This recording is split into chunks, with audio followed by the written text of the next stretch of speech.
They were not waiting for permission. They were farmers, fishermen, and miners, facing ruin after the war. And what did they do? They built their own banks. They built their own stores. They built their own future. This is Stories from the Co-op Evolution, a series about the people and principles that built a different kind of economy. It began in Nova Scotia, Canada, in the 1920s and 30s. After World War I and again during the Great Depression, the economy in rural Canada collapsed.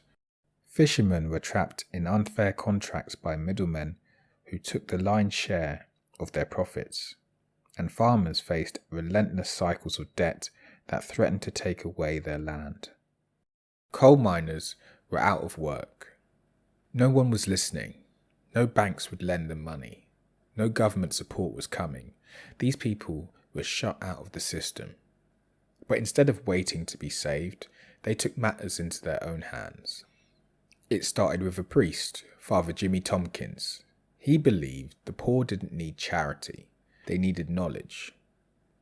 He launched what he called study clubs, small reading groups where people discussed their situation, learned critical thinking, and planned their next move together.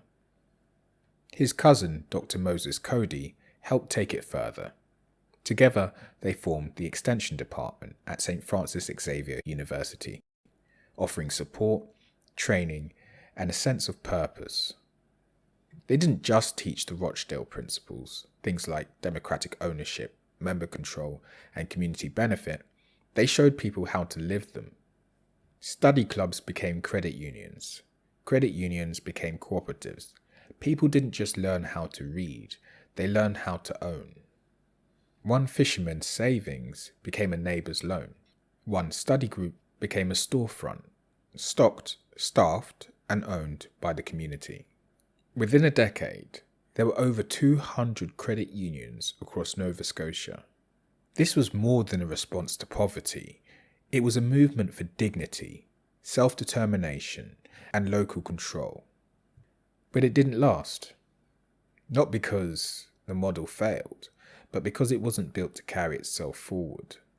There was no federation to link the co-ops together, no national structure to keep the vision alive.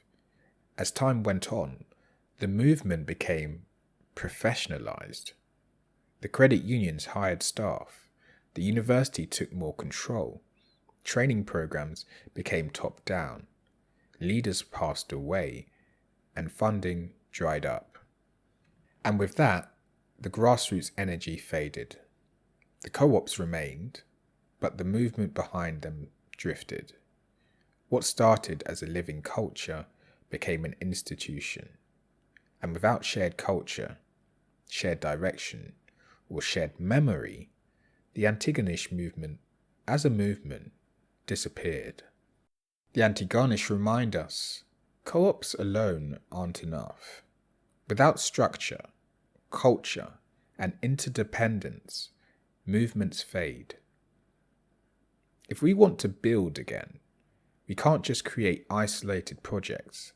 We need ways to stay connected, to hold on to purpose, to evolve without forgetting where we came from. Because a movement is more than just what it builds. It's how it holds together and how it passes that purpose on.